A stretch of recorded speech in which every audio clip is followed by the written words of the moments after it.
Let me first invite the divine beings to listen to the Dhamma.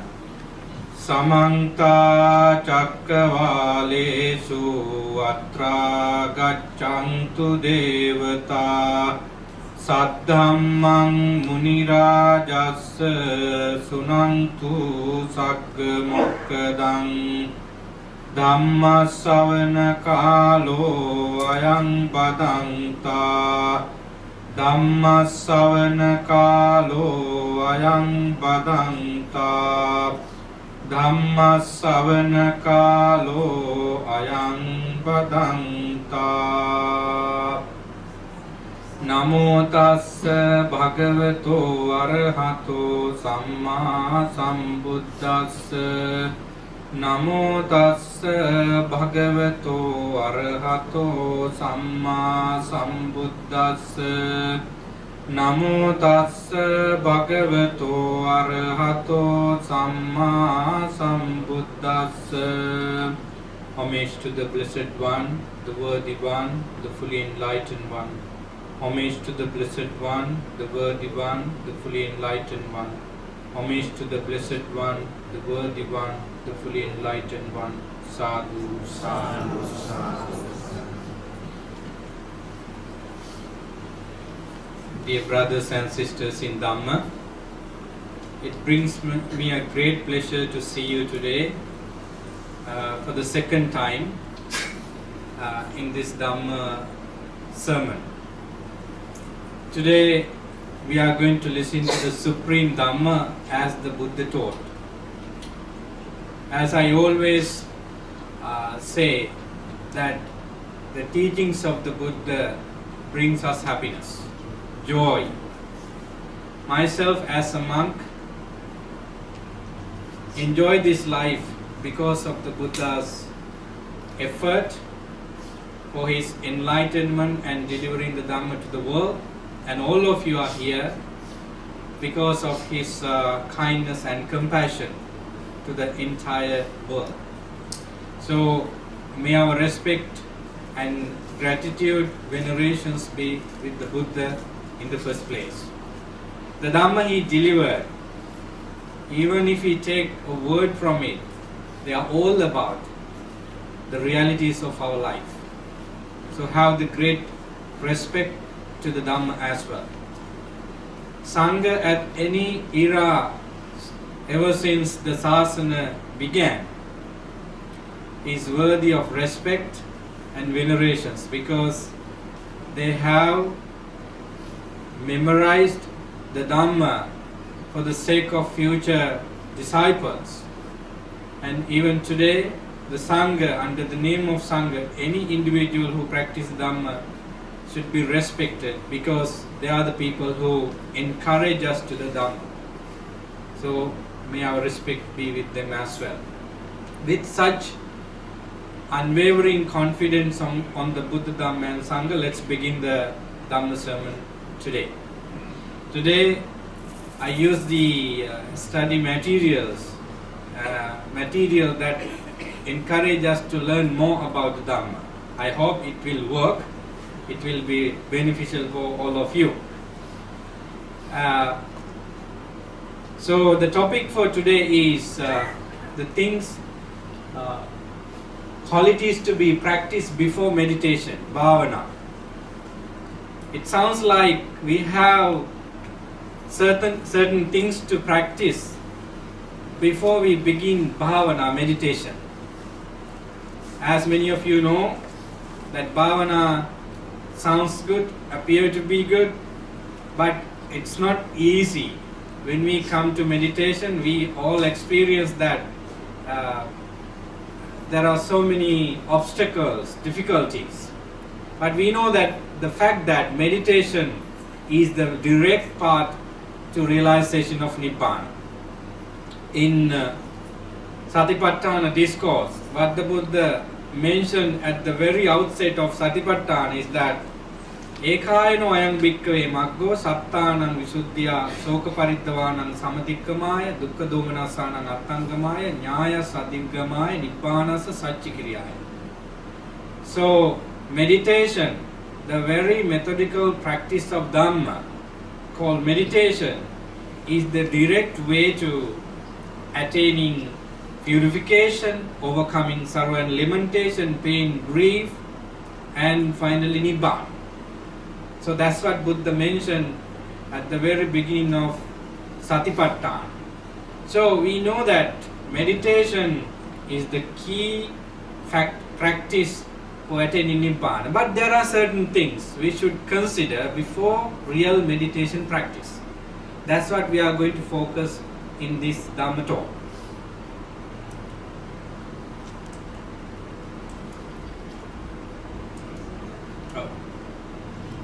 So before we move on to the very topic, I would like to draw your attention to two things should be done by disciples of the Buddha when they meet. It means that when you gather as disciples of the Buddha, you should be able to pay attention to two particular things. Of course, they should do them. Let's see what they are.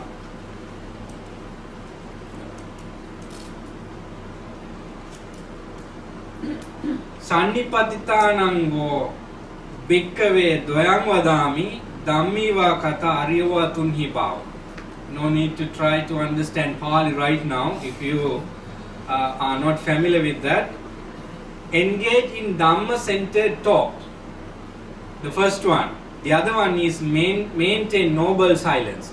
Whenever you come to temple, these are the areas that you keep your attention. Either to talk on Dhamma or to maintain noble silence. Do we do this? Right? If you want to go into Nirvana right now, these are the two things you primarily should focus. What do you mean by engage in Dhamma-centered talk? Of course, we are going to discuss in the discourse, in the topic, what are the Dhamma-centered talk. Therefore, I would like to move on to the next one, the maintain noble silence. What does noble silence means? Anyone? What is the meaning of silence? Did I explain this during last talk? No? What is the silence means? You are not talking. But does that mean that your mind is in peace? Suppose only me now is talking. You are all silent. Do you feel happiness? Do you feel joy? Could be. But when we are not talking, it's called complete silence. But when we overcome 5 hindrances, it is the noble silence. Aryova Tunnibhavo means you maintain your awareness on noble qualities, which means you have overcome 5 hindrances. Then you have piti, passaddhi, one-pointedness, ekagrita, and all kind of jhanic experiences are there. So when noble disciple, whether you are a bhikkhu or bhikkhuni, a lay follower, you would be able to have this. Perhaps we are not in that level, but we'll know. We are coming to know all these facts and try them to practice. So this Dhamma sermon belongs to the particular one, the first one, Dhammiva Kata. We are conversing Dhamma for the benefit of us. Okay, so 5 opportunities for freedom of dukkha. I would like to draw your attention to a particular discourse. Do you agree to read these discourses later on for further understanding? I just mentioned them in brief. It is your duty to go into internet and read these discourses for your understanding. So there is a discourse called Vimuttayatana Sutta.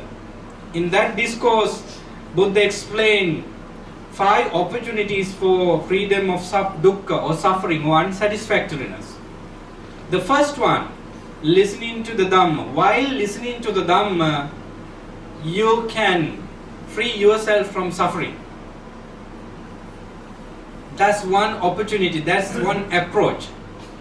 I know you are aware of a lot of stories from the Buddha's time that even the first monk in the Sasana, Kondanya, attained to Sotapanna level while he was listening to the Dhamma.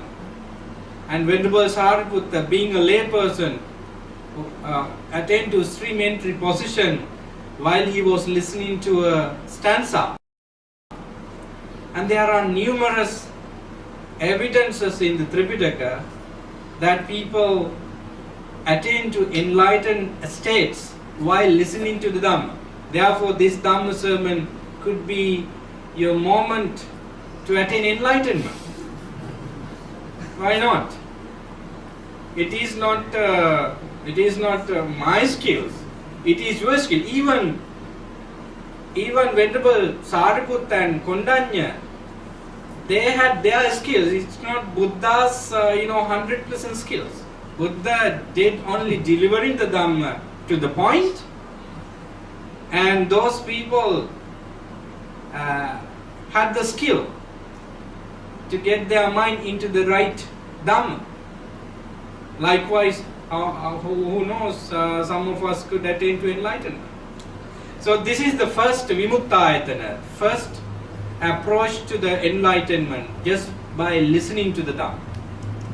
Second one, there are so many information there. If I want to share this, if you want to get this PowerPoint presentation, I like to share with you, then you don't need to write them down or read them from the beginning to the end. So Buddha said that while listening to the Dhamma, when your teacher or somebody else explain it, your mind become calm and peaceful. As a result of calming and peaceful nature of your mind, you could get your mind into concentration level, and then you see the things as they are. That's how you become enlightened during the Dhamma sermon. So I would like to show you the other 4 ways as well.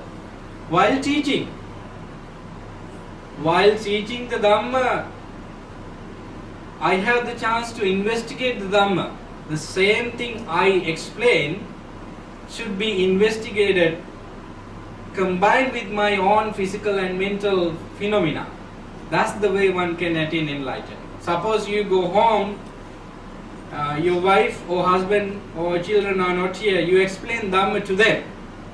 While explaining, you could attain to certain level of Dhamma in the facts that you explain. Right? The third way, reciting the Dhamma, chanting, sajjayana.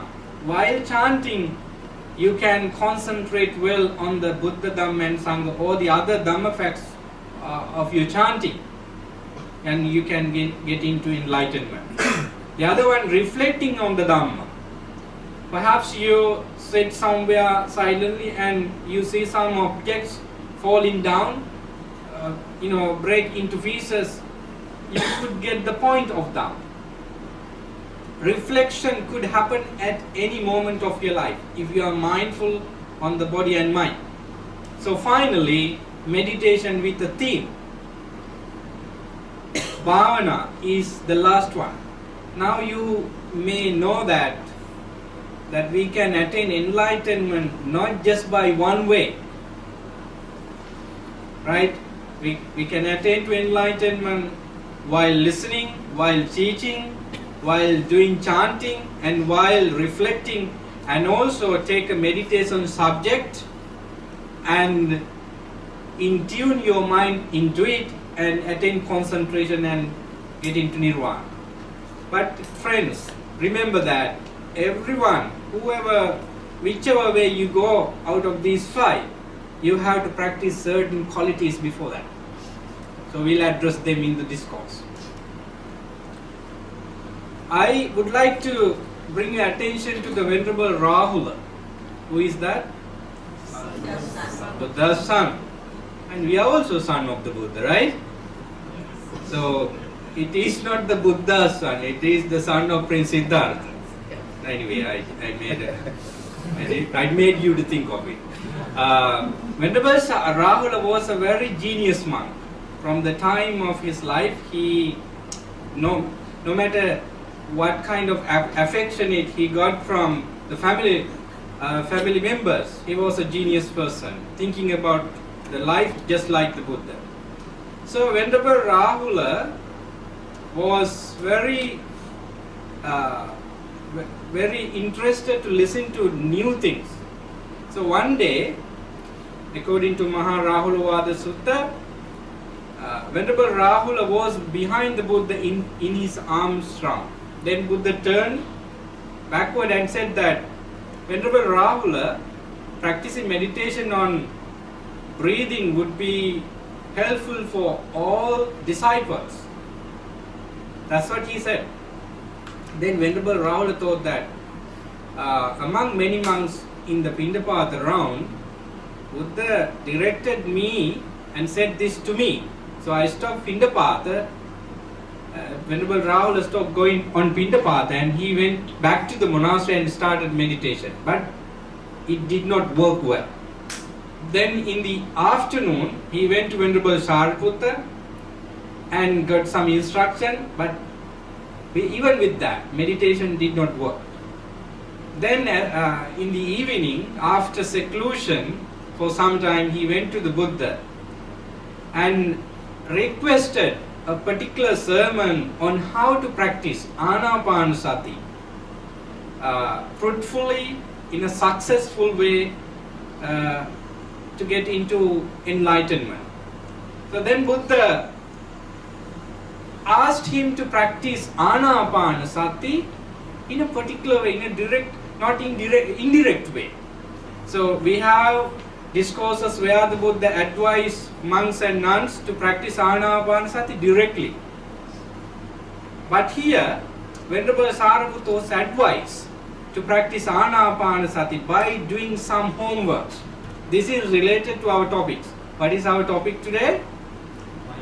Qualities to be practiced before meditation.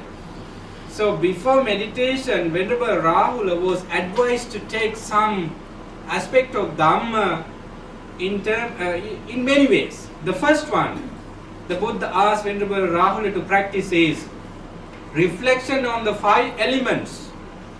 We know about the 5 elements. Patavi, Apo, Tejo, Vayo, Akasa. Solidity, cohesion, air, heat and space. We talk about the elements in 4 and sometime in 5, sometime in 6 as well, along with consciousness, vijnana. Here, Buddha asked Venerable Rahula to consider these 5 elements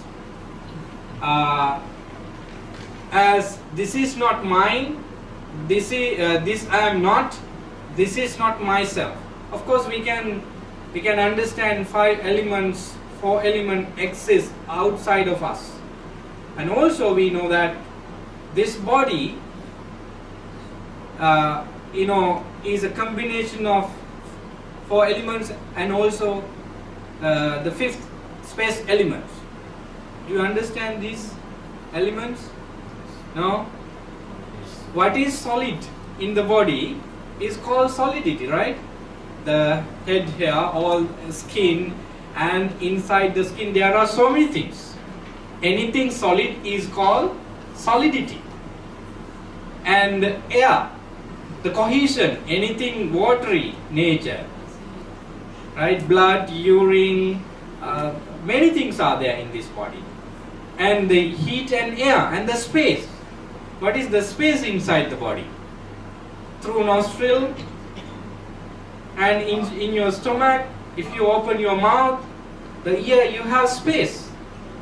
So Venerable Rahula is asked to reflect that the internal 5 elements is not me, myself and I.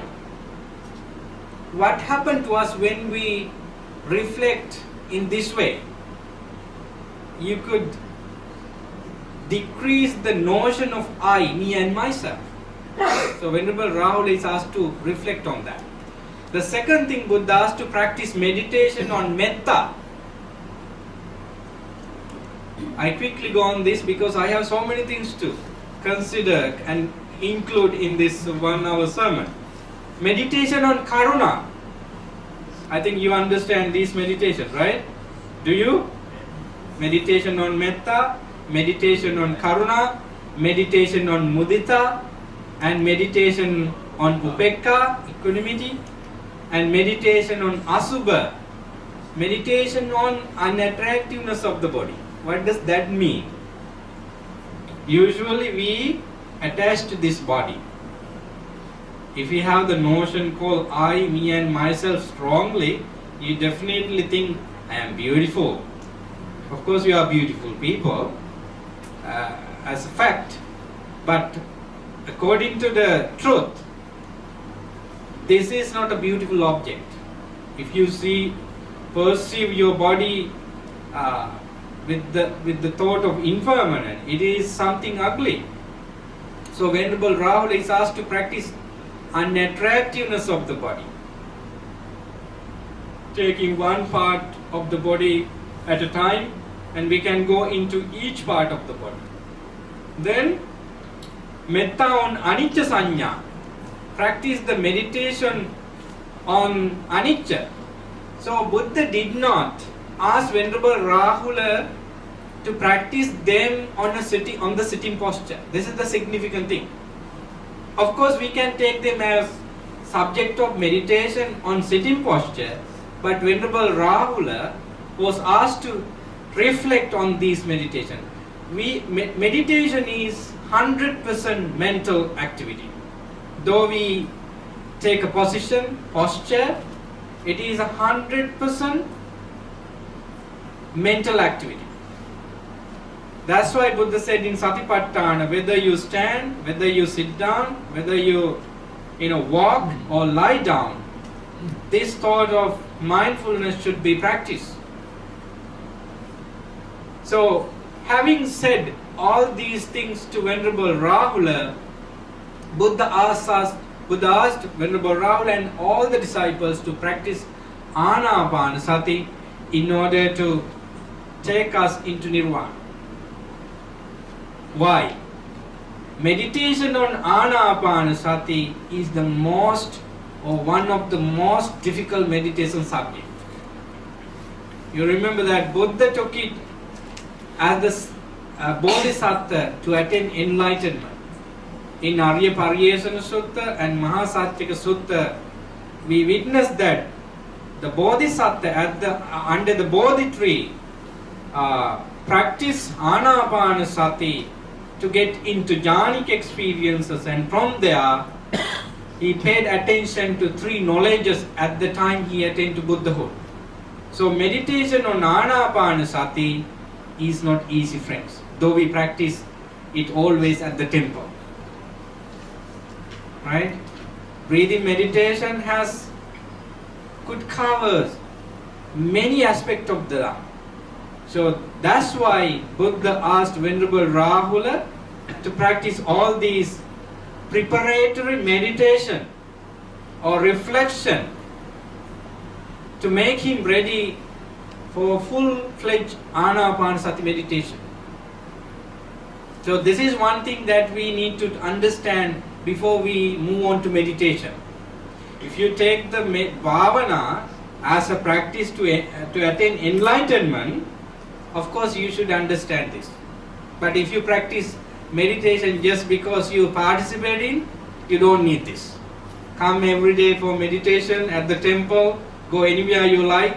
If we take it just for the sake of happiness right now, we can just meditate on. A lot of people in the Western world, in the Eastern world, meditate just to overcome day-to-day problems. Right?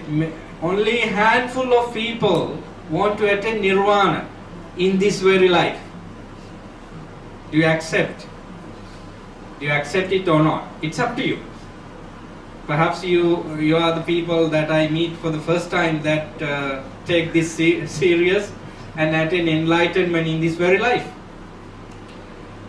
So I would like to remind you about a significant thing here before we take the meditation subject to attain nirvana. There are 10 impediments, Pali border, stumbling blocks lying in the way of success of meditation. If you have these 10 things in your life, you cannot proceed with the meditation. You cannot be successful in meditation. If you attach to your dwelling places, for monks, the kuti, the temple, you cannot achieve beautiful things in meditation. People used to say that I have so many things to do at home, my house is old, and it's fine. How many houses do you belong in the samsara? But you let them all these things and departed from that life. So don't think about your house or your property, just meditate. So the second one is family, Kula Pali Bodha. Your family members, friends, relative could be a detrimental thing for your meditation.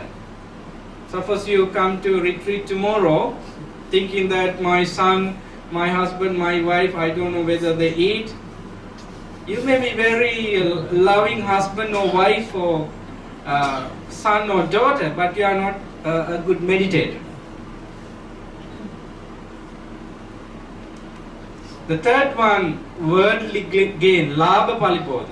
So sometimes the honor, reputation, degrees, high positions in your profession, respect, and the long life as a monastic could be a defilement for you. We shouldn't be in that level if we want really to attain enlightenment. Buddha said in Dhammapada that living a life with mindfulness, living just one day with mindfulness is greater than 100 years without mindfulness, without wisdom. So the fifth one, social commitment, Ganapali Bodha. Sometimes people used to say that, Bhante, I am the president of that society, this society, I am a member of this society, that society, therefore I cannot meditate. So I am part of this organization. I have so many friends around, so I use the whole weekend to talk to them. Of course, it would be very nice in social context, but in attaining Nibbana, it is a defilement.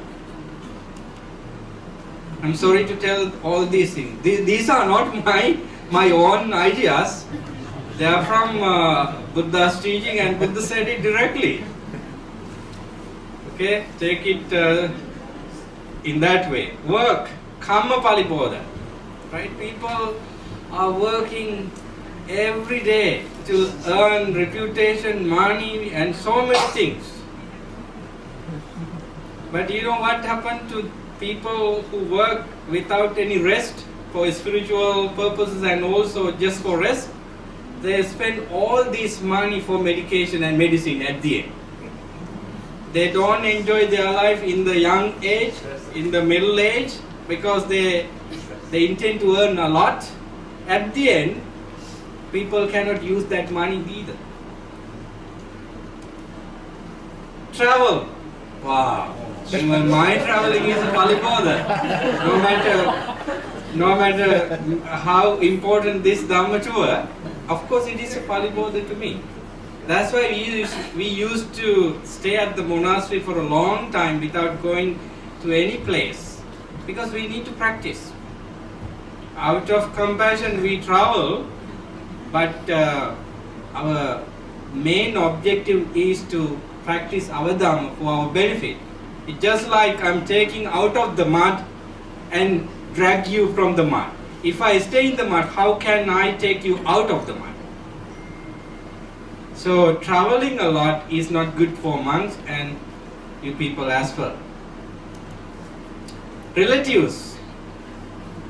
No need to explain them over and over again. You can understand what it means. Sicknesses. Before you, find out that you have diabetes, cholesterol, cancer, before you become old age person, practice. Don't worry who are beyond 50s, 60s and here, right? What I'm saying is that we try our best today when we are when we have good health. Don't waste your time. Okay? Study. And no matter how many programs we enroll with in universities, it's not helpful for us. It could be helpful just to understand the people and the society, and of course in terms of delivering Dhamma we should be able to have language skills.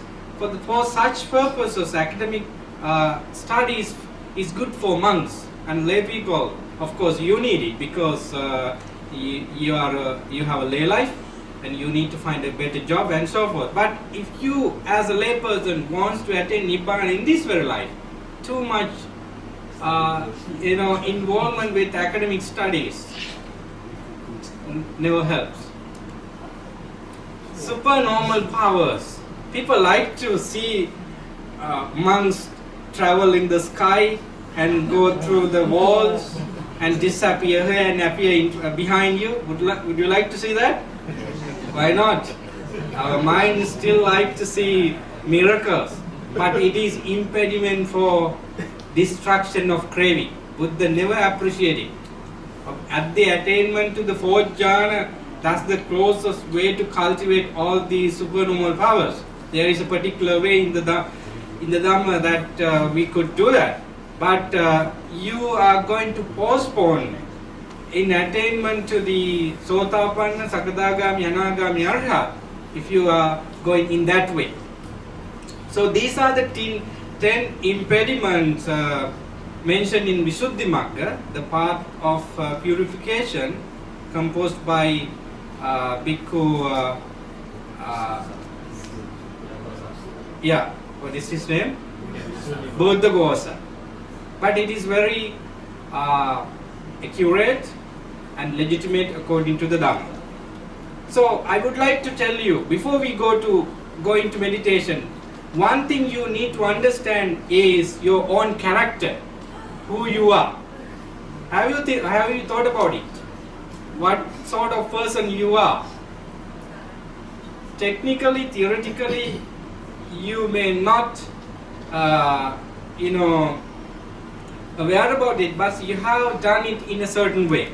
Let me tell you that there are 6 types of characters mentioned in Buddha's teaching. The lustful character, Raga Charita, hating character, Dosa Charita, the dull or ignorant character, Moha Charita, and faithful character, Saddha Charita, intelligent character, Buddhi Charita, and the 6th one, speculative character, Vitakka Charita. These are the 6 characters, and everyone could be included into one of these or a couple of these. Have you thought about it? Just understand who you are. A very skillful meditation master could know who you are if you stay with the meditation master for a certain period, with meditation and instruction and so forth. But I cannot tell you who you are because I don't have such skills and I do not stay with you. But you could know who you are. If you are an angry person, always, it could be hating character. If you fight with your emotion always and become unhappy, could be you have a hating character. Friends, either from a teacher help you with all these things that I have been explaining, or else you should know them in order to practice meditation well. That's why I'm explaining all these things. Now I would like to tell you one thing, that Buddha said that The teaching of I explain is a gradual training. So Buddha summarized his whole teaching that he delivered for 45 years into 3 sections. Anupubba Sikka, gradual training; Anupubba Kiriya, gradual practice; and Anupubba Patipada, gradual progress. Don't worry that you don't attain to enlightenment in this very life. Perhaps you don't have that skills in this life, but you continue to practice training principles. Right? So then when you complete training principles simultaneously, you gain samadhi levels, you experience certain type of samadhi, then it's a manifestation that the Buddha's teaching is the direct path, right path. So you become happy.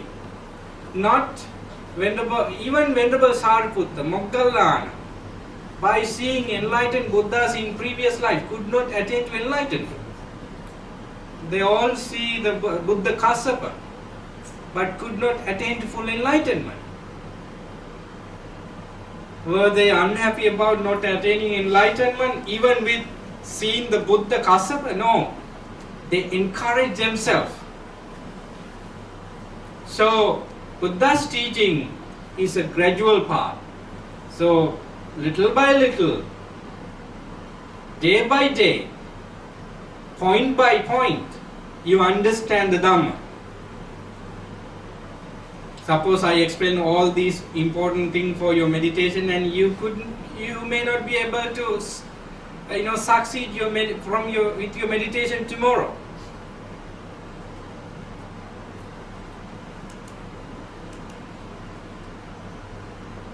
So one of the interesting discourse is Ganaka Moggallana Sutta, advice to Ganaka Moggallana.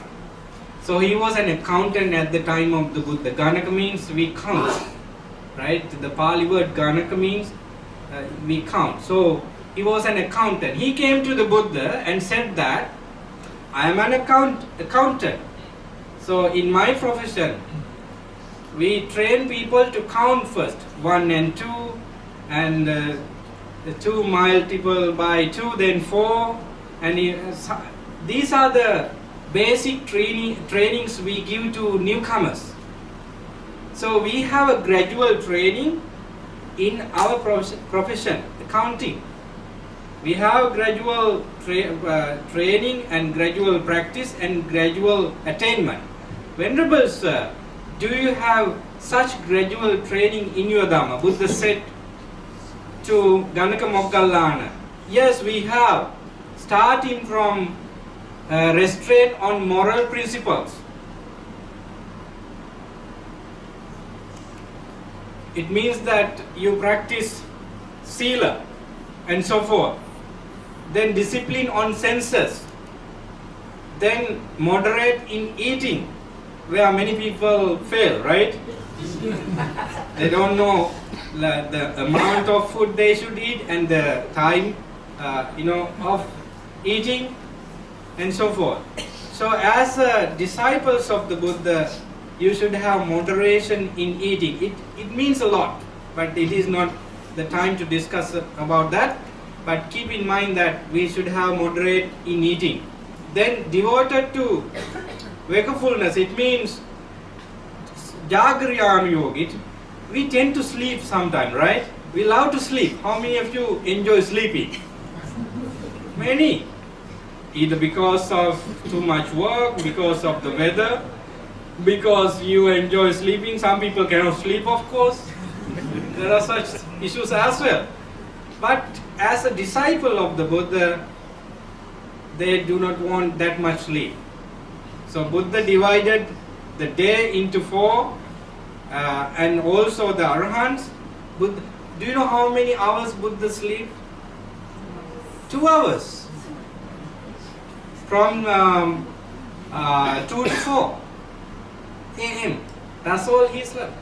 Because his mind was so luminous, bright. When your mind is in peace, you don't need this body to put it into bed. Of course, you should do that if you have right understanding thoroughly, and you should do that. But basically, when your mind is peaceful, you just want to experience it even without sleeping. So as meditators, as devoted disciples of the Buddha, you should sleep but spend more time for practice. Are you unhappy that this training is so difficult? No, you will be there. Don't worry. Mindfulness and clear comprehension. So you are mindful, at the same time you comprehend everything as they are. So Buddha said to Ganaka Moggallana that my teaching is a gradual training, gradual practice, then only you have gradual results. So this is very relevant to our topic, qualities to be practiced before meditation. Many of them should be day-to-day practices. And we take the subject of meditation and sit, and you find very easy to concentrate on the meditation subject if you are going to have this in daily life. Now we come to the point. Things to be practiced before bhavana. Friends, there is not much. There are only 5 things. Spiritual friendship should be completed. Kalyana mitto hoti, kalyana sahayo, kalyana sampaddako. So spiritual friendship, wholesome friendship, is the key for gaining enlightenment. So Buddha is the Kalyana Mitta for us. All the great disciples, 8 types of individuals are Kalyana Mittas to us, and you of course is a Kalyana Mitta to me. Why? Because I have the opportunity to share the Dhamma, to experience the Dhamma because of you. Because of you. You invited me. So all of you are good Kalyana Mittas. So then moral virtues, Silava Hoti. I'm going to explain them in details because it is relevant to the topic. Dhamma-centered talk. And then Sila's exertion, it could be right effort in the Noble Eightfold Path. Then wisdom on rising and falling of aggregates, Panya. These are the 5 things you should practice in a certain way before take the meditation into your practice. Of course, many of them are in the meditation subject as well. During meditation, you have to practice many of them, but before it, you should consider and should go on halfway through. Then only you could overcome 5 hindrances easily. So my whole effort is to encourage you to take these things seriously and think over and over again. Then I don't get an invitation from Tilak next year to come and do meditation, because by the time I get the invitation next year, everybody attained to enlighten.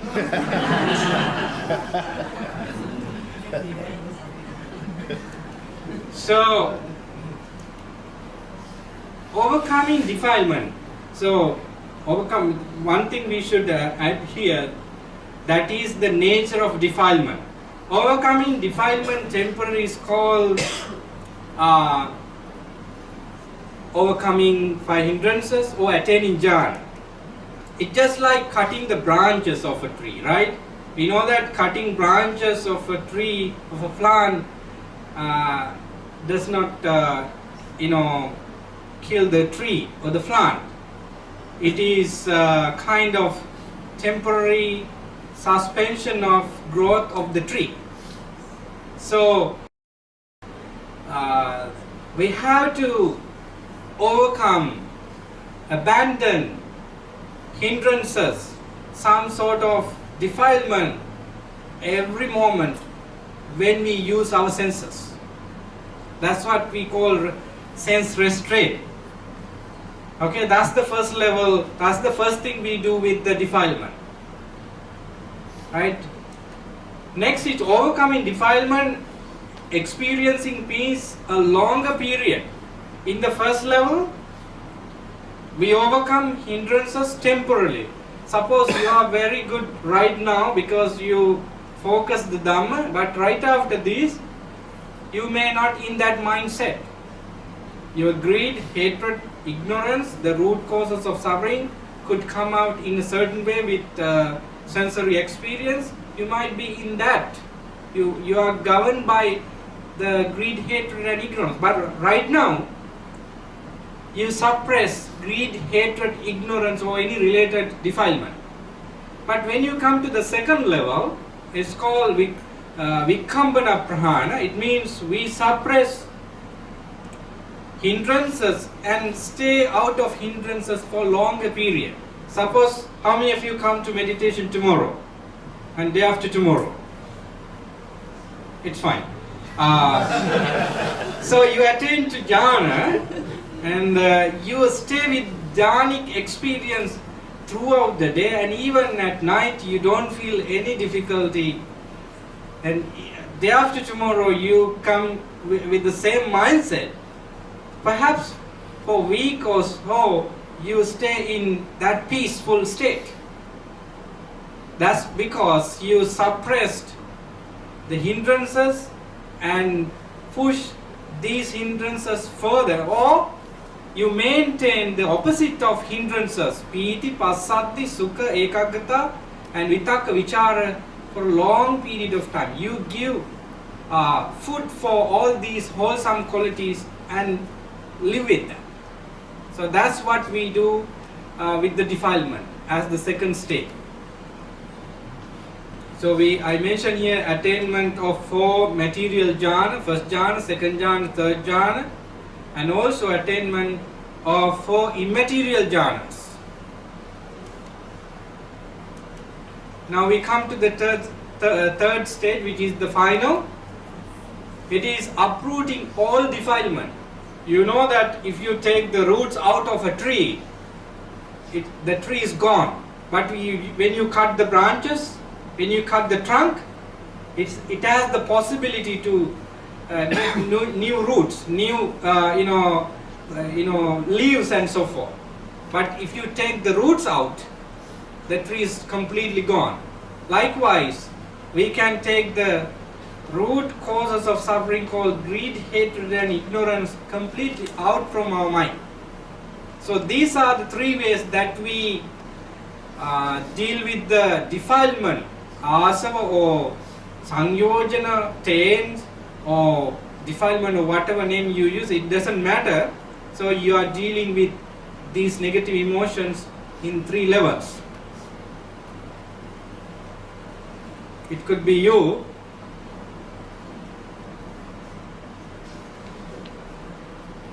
Did you get the idea? Yes. So I'm here to show you how we live with 5 hindrances. So you see trees, but many part of it, but there is a part you don't see particularly, the roots, right? So these are just like 5 hindrances. You know, the part we see is just like 5 hindrances. We can easily observe 5 hindrances: sensual pleasures, ill will, sloth and torpor, restlessness and worry, and doubts. We can observe them easily. But I'm not saying that all the people in the world could contemplate on their 5 hindrances, but people who vow themselves to practice the Dhamma could see them. So, how these 5 hindrances developed? Through the 6 senses.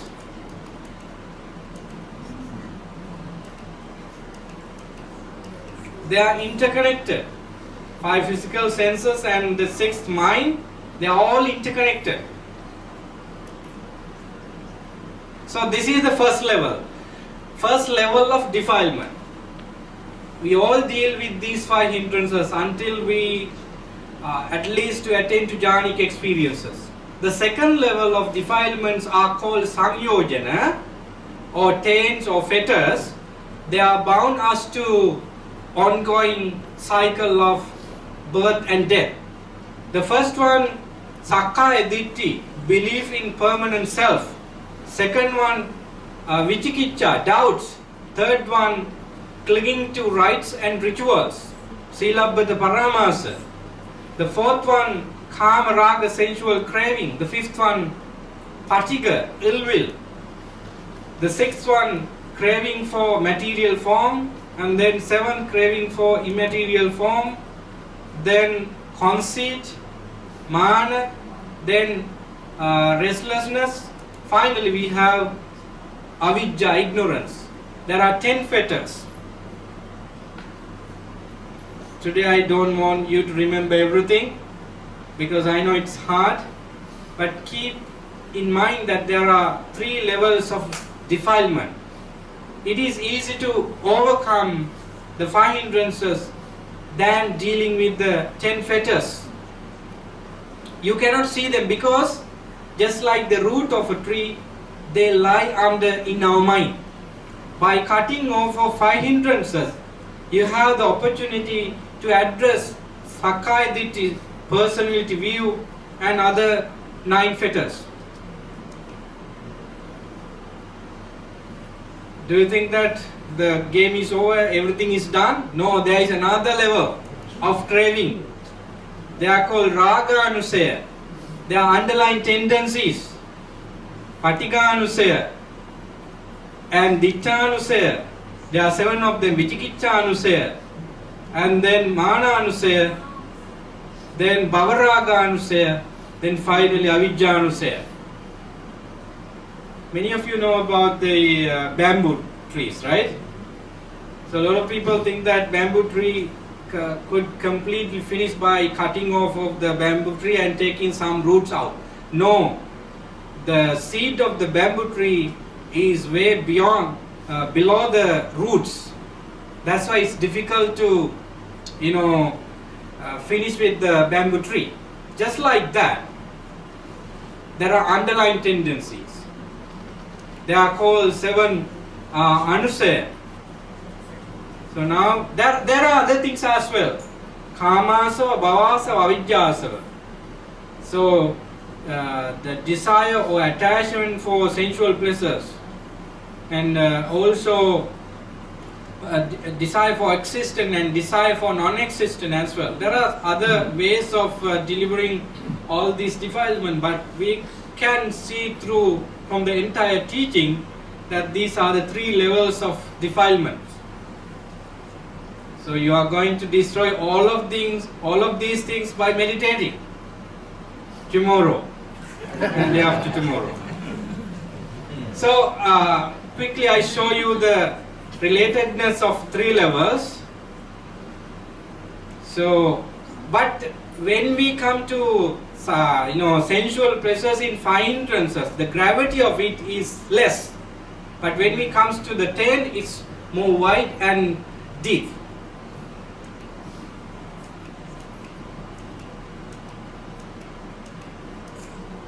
Now you see that they are interconnected just like a web, but do not think that it's too deep. It could be understood very well theoretically. They are all connected. So now we go to the discourse where we could find some examples.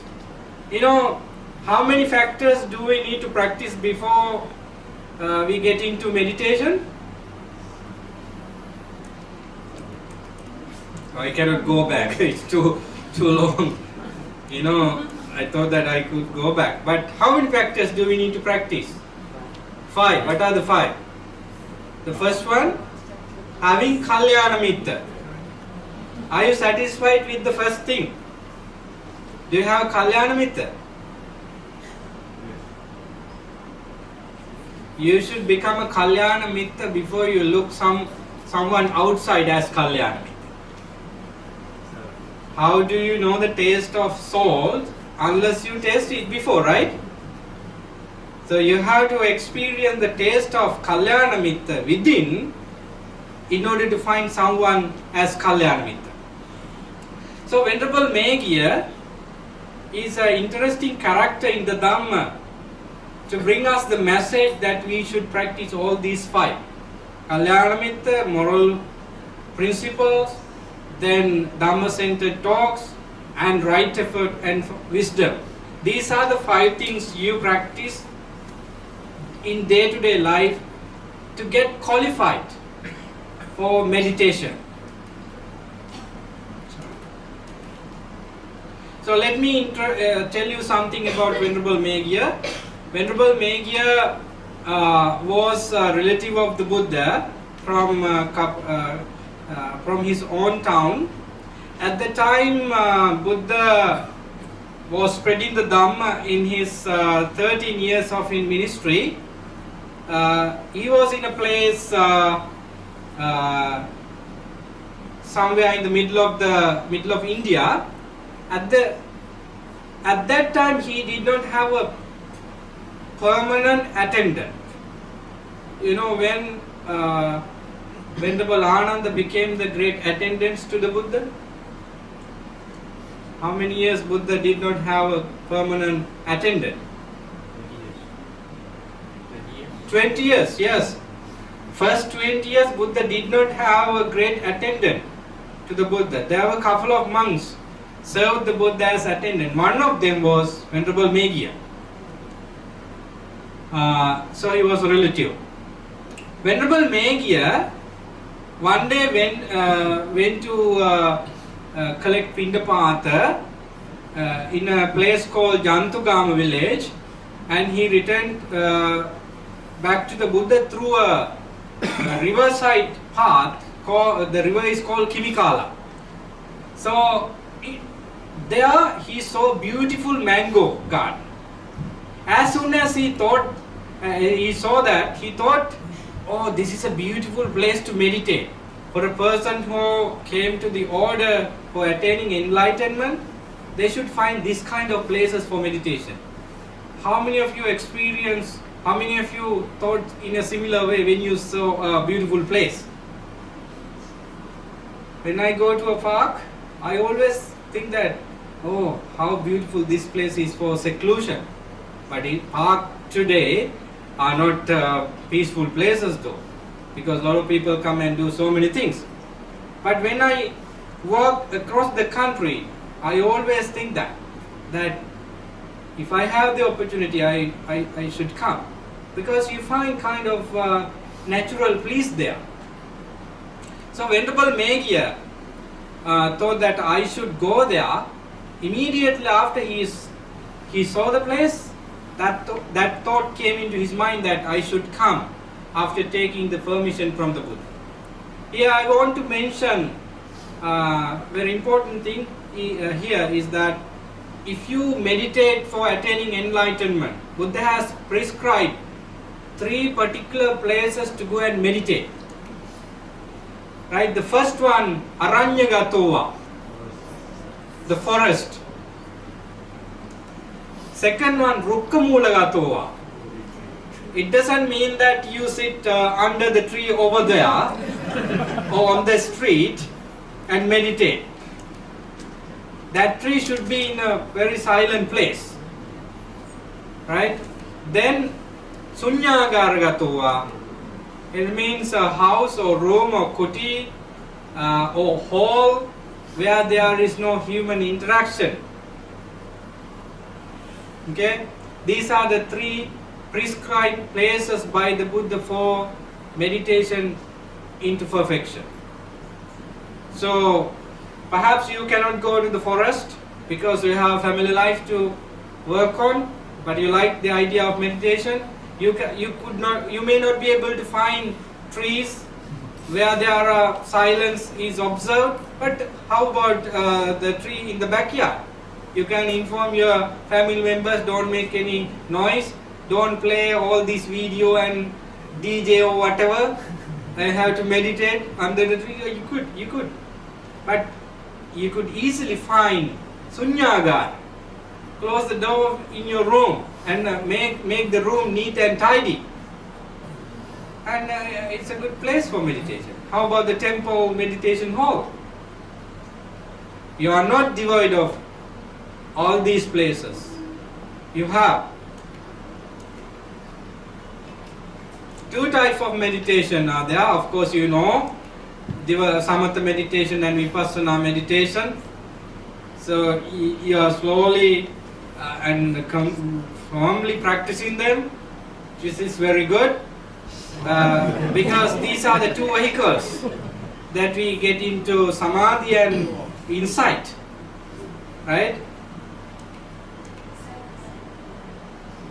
So, Venerable Megya came to the Buddha and reported the matter that, Venerable Sir, I saw a beautiful place to go and meditate for a person like me, because I came with devotions to monastic life and I dreamed to attain enlightenment. Now time has come. I saw a perfect place for that.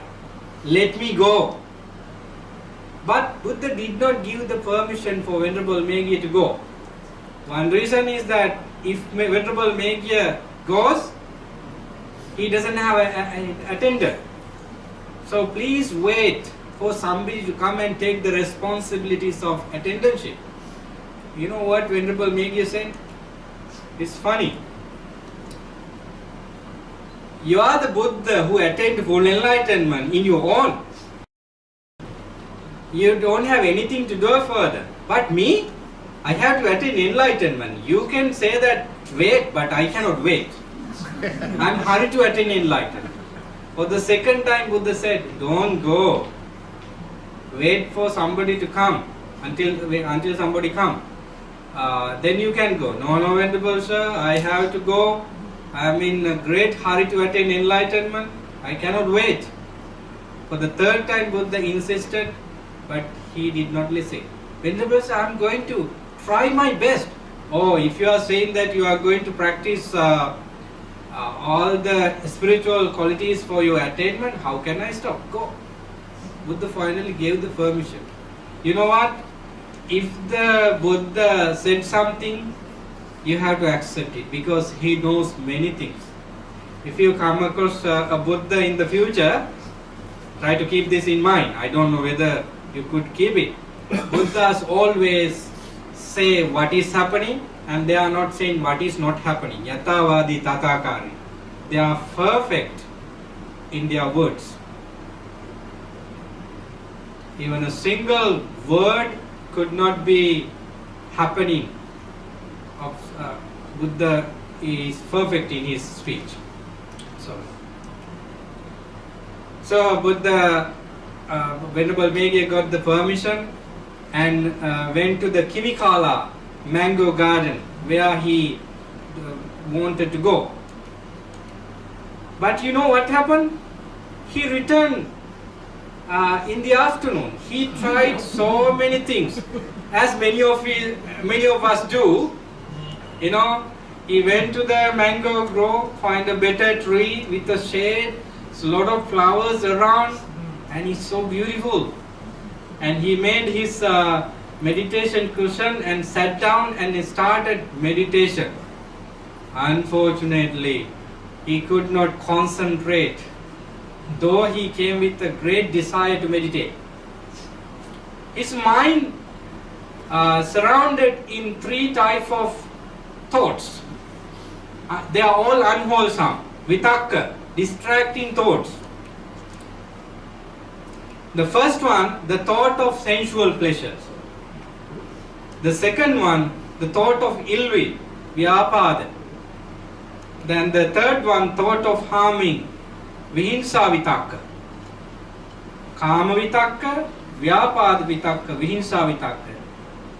Throughout his meditation under a mango tree, he experienced only these three types of thoughts.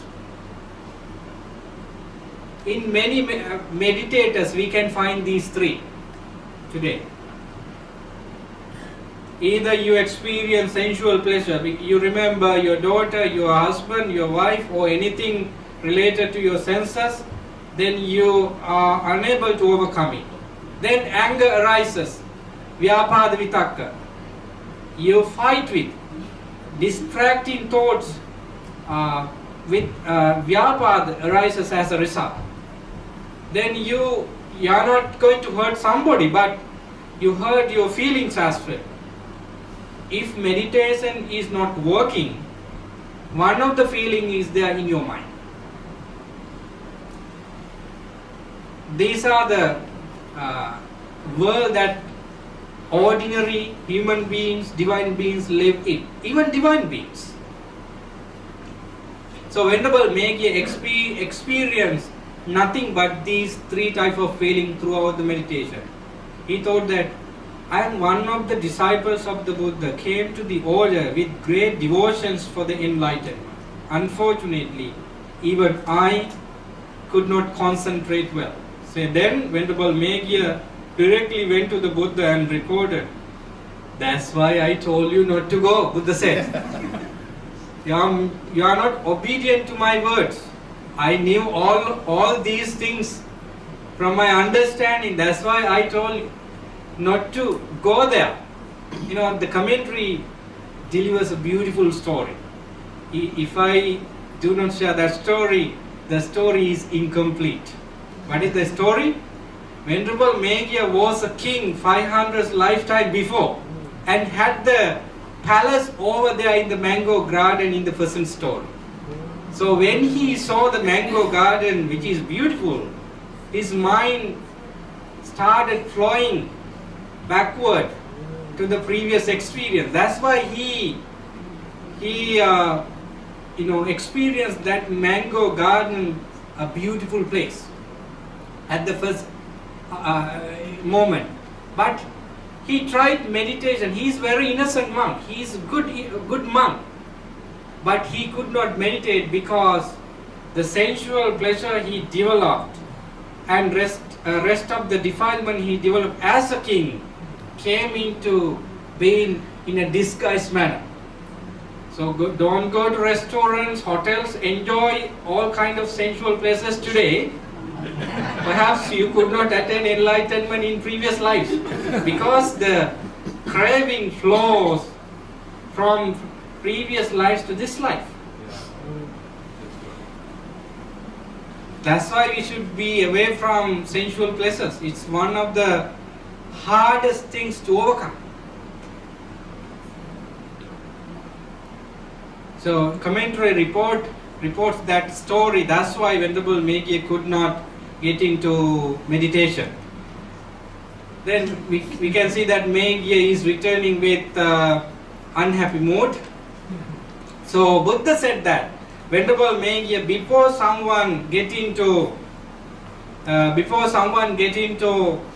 real meditation practice, one has to get the maturity of these five things, 5 qualities. What are the 5 qualities? First one. What is the first one? Spiritual friendship. The second one, moral virtues. Then Dhamma-centered talks, sealess exertion, wisdom arising and falling of aggregates. Right? So Buddha explained very clearly that you should complete or get these 5 things completed in order to be a successful meditator.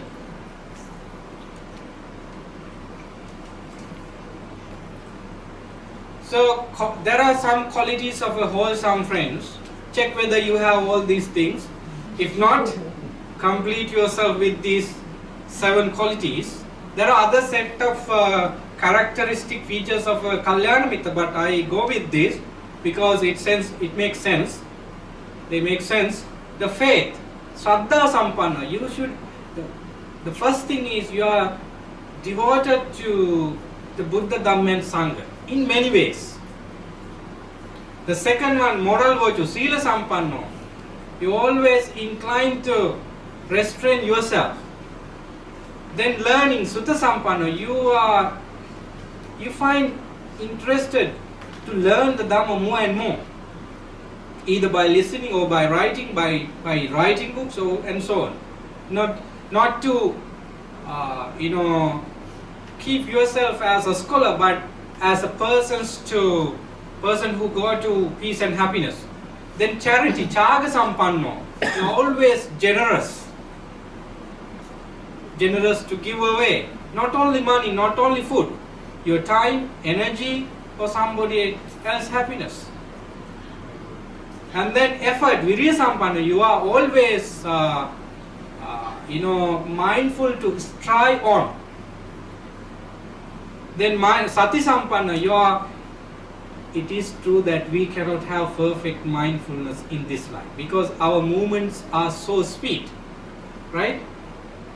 You drive fast, you walk fast, you eat fast, you sleep fast. Yes. Of course, we are very fast in our action, but we are not mindful enough to catch all these physical and mental phenomena in that way. That is because of lack of strong mindfulness and virya and so forth. But we should be mindful whenever we can.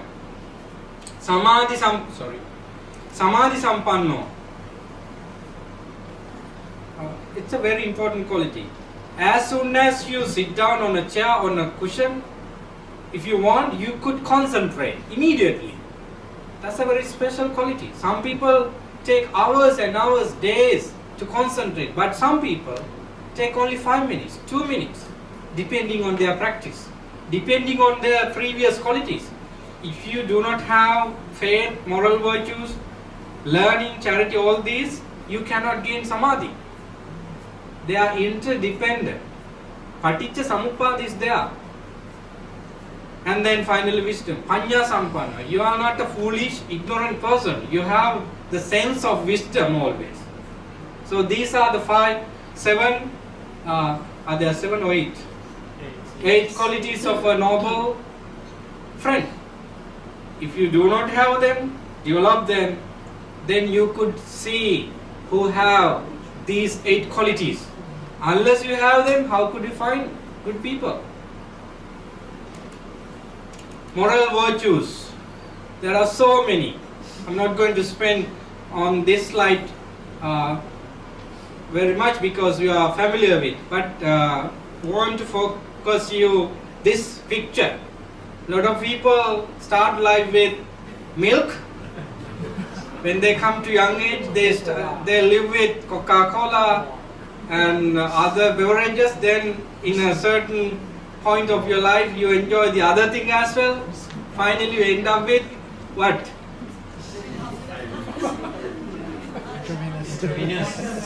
Yeah. That's the general trend in the society. So, be a restrained person. Think about your moral principle. People loosely think about 5 principles, 8 principles, and all these principles, but it is the foundation, friends. Without it, you cannot think about even a single step on the noble path.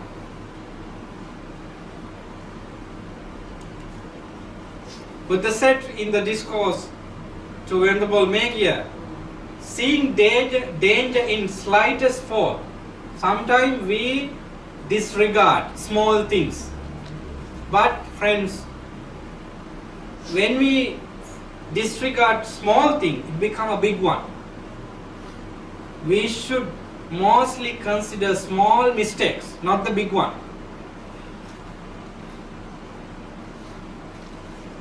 In an army, if you try to kill the general, the chief of the command, you cannot do that. If you want to kill the personals in the hierarchy level, you have to kill the soldiers, right? You have to consider the small one, each one. Then only somehow one day you would be able to go closer to the big people and kill them. Like that, you have to consider small things first. Then only you become a great meditator. Now we come to the Dhamma centered talks. Before that, I want to discuss a little bit about the opposite. I don't take that much time.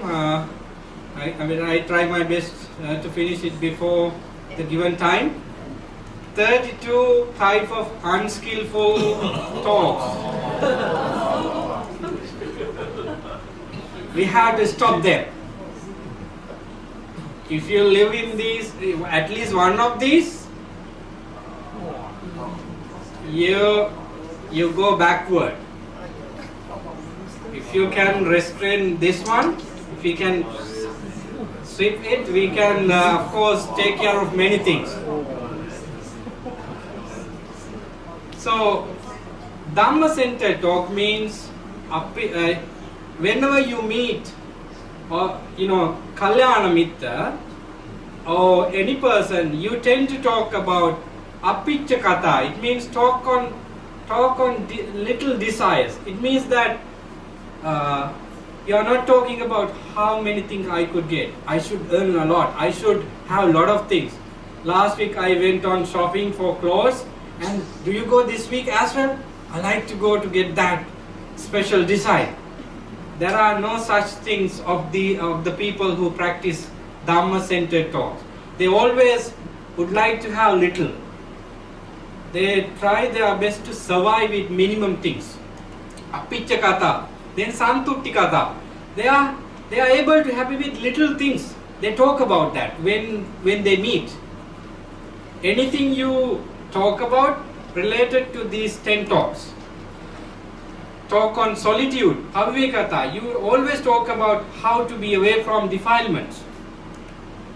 Then you always talk about how to strive on. Then talk on moral virtues, talk on mental cultivation, samadhi, talk on wisdom, talk on liberation, talk on the knowledge of the vision of. These are the 10 talks that Kalyana Mitras, good people, should be. If you want to attain enlightenment in this very life, be in this cycle of talk, conversation. Is it hard? Yes, that's it. This is one door that we miss everything. We can avoid of all the other defilement, but not this one. We tend to talk about politics, right? Why not? We tend to talk about so many things that are not helpful for liberation. These are the helpful things in speech. Zealous exertion, virya. Your effort is always to cut off the opportunities for defilement. They are not yet, but you try to cut off them. That's the first one. Of course, I can share the slide with you through Tilak. Then you can refer to them later on. Then second one, extinguishing unwholesome qualities that have already arisen. If you feel that you are in craving, in defilement, don't worry, just try your best to push them away. That's the right effort there. Like Venerable Megya, Buddha did not say that you could not attain enlightenment. You could if you deal with these negative emotions. Then the third one, you don't have positive things yet, but you try your best to take them in. Then finally, whenever you feel that you have good things, you develop them. Now I come to the final. Of course, I made it final, but because of the time, there are many. So this is the final one. So wisdom on arising and falling of aggregates. So Venerable Megya and everybody else, even us, should practice this particular one.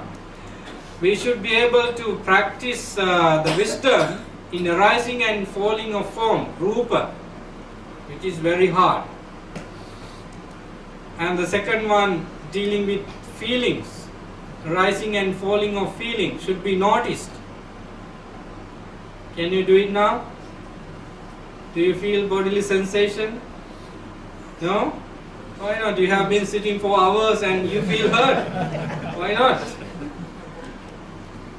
And rising and falling of perception, sanya, and sankara, and vijnana.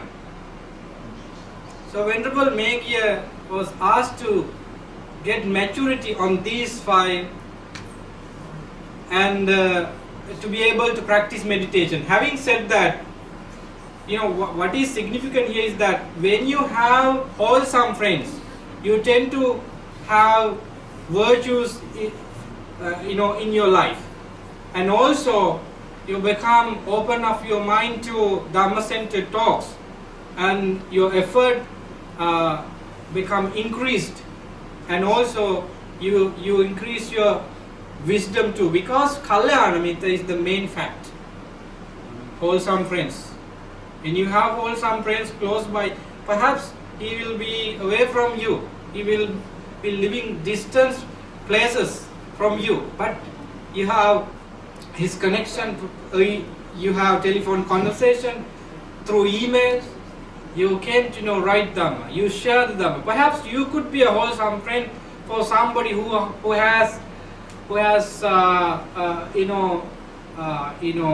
hasn't all these things.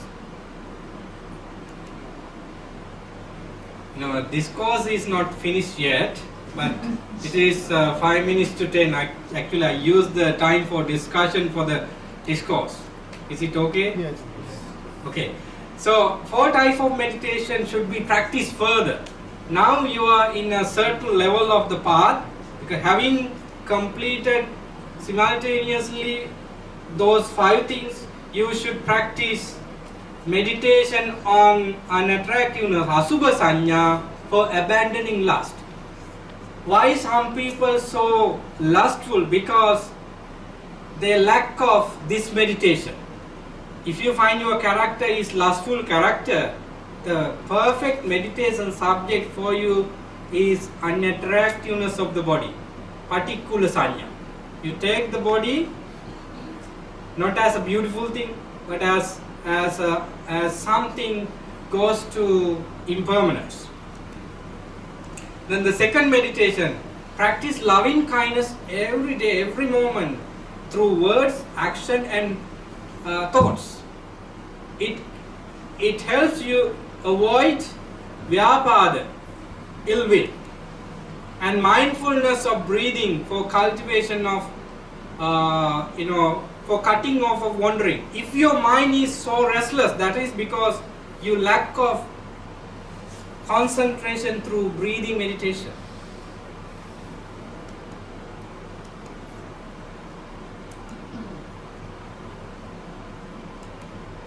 So finally, practice perception of impermanence for eliminating the notion called I. So Buddha said to practice these 4 meditation as well. So friends, now you know that you have to complete the 5 things, then slowly you get into these 4, and then realization of Nibbana is there. So having practiced anicca sanya, the perception of impermanence, you have anatta sanya. It means that when you practice perception of impermanence, anicca sanya perfectly, you slowly achieve anatta sanya. It means that you are not fighting to secure your position as me and myself.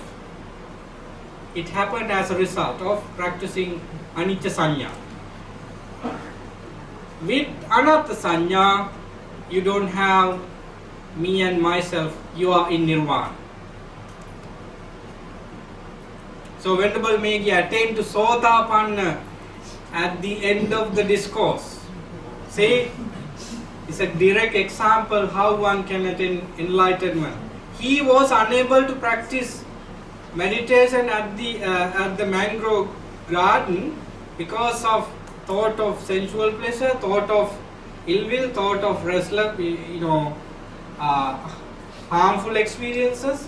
But he was able to attain the first stage of enlightenment at the end of the discourse.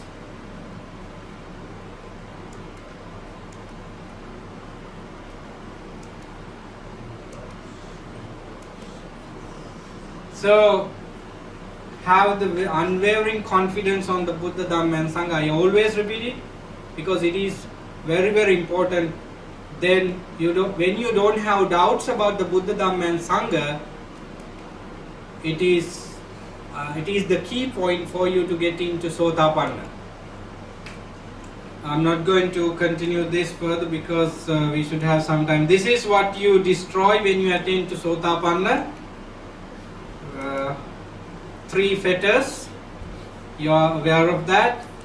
And when you get into Sakadagami,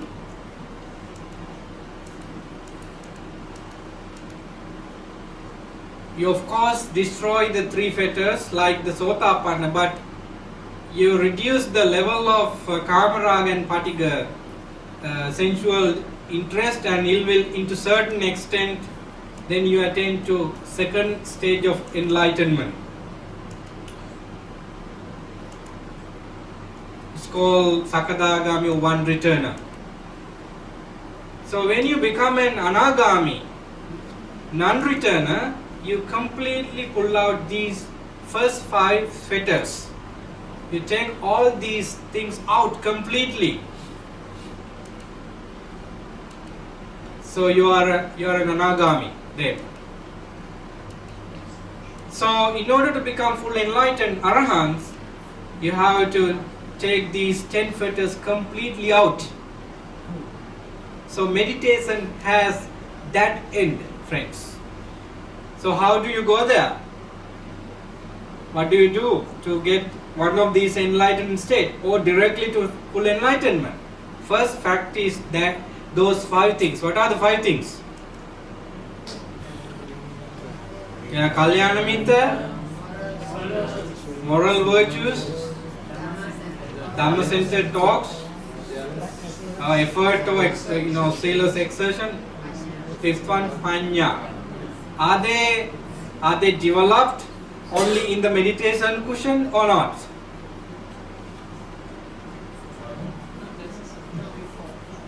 Every moment. I have to begin the sermon again, because you didn't get the point, I think. No. So every time from now on, you should consider on these 5.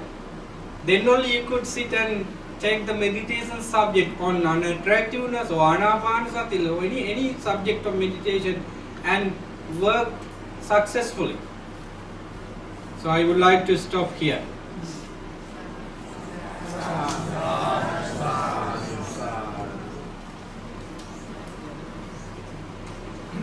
Brothers and sisters, any questions?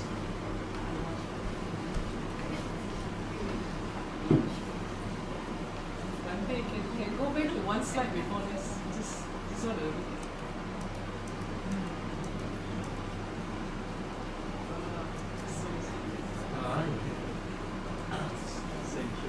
No questions? It's 10 o'clock. Okay, one question. Yeah. You see, teaching of course quite different from other religion. So you are in an area with so many religions with you. Yeah. So how is there a way to teach how to handle this other people? How to end? How to handle the other concept of I am. This is not a religion of I am. I can say I am God, right? So you are living among them. So how are you effective to teach you how to interact with them? With other religious people. So, very good question. Unless they have a kind of understanding about what we are speaking, we are not in a position to make them aware that there is anatta, there is such things. Even some monks at the time of the Buddha did not engage with some discussions about anatta, impermanence with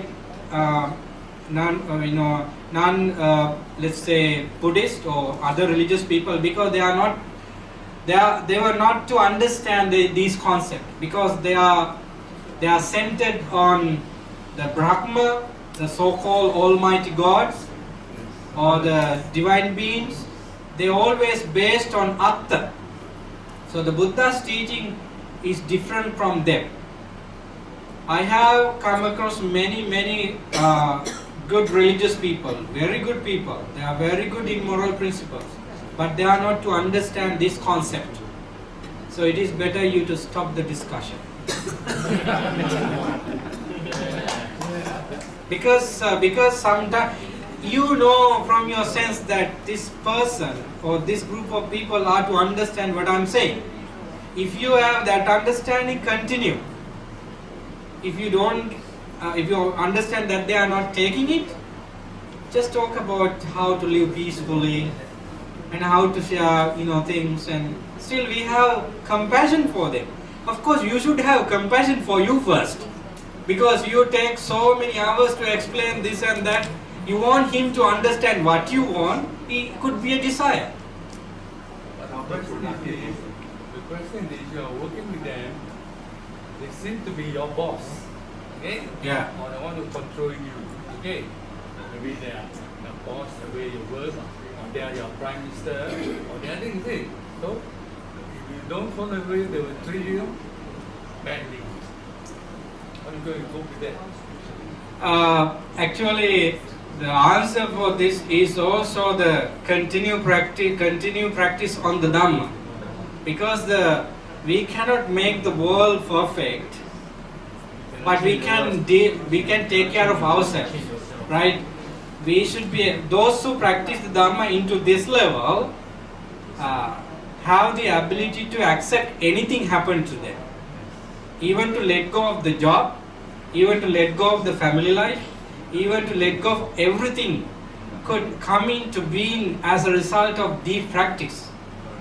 So answer would be not that much favorable, but the direct answer is that we have to practice them to accept them. We cannot make the boss aware of what I am thinking and how level my understanding is. Even, as monks, we have elderly monk who couldn't understand and fight with so many things at the time of the Buddha as well. So we should have qualities in us to deal with all these difficult things. Venerable Sariputta said once that some of the difficult things in the world, one of them is monkhood. It's not easy, because we have to listen to everybody in the order. All of them are not favorable for you. So, like I said, how do you interact with them? They will be your bosses, yeah. They could be your prime minister, they could be the judges, they could be the police, and they don't see what you're talking. You could be a lot of discrimination and suffering if you don't follow their way. That's the unfortunate thing. If you are a soldier, you have to accept the commands from the captain or major or lieutenant or whatever.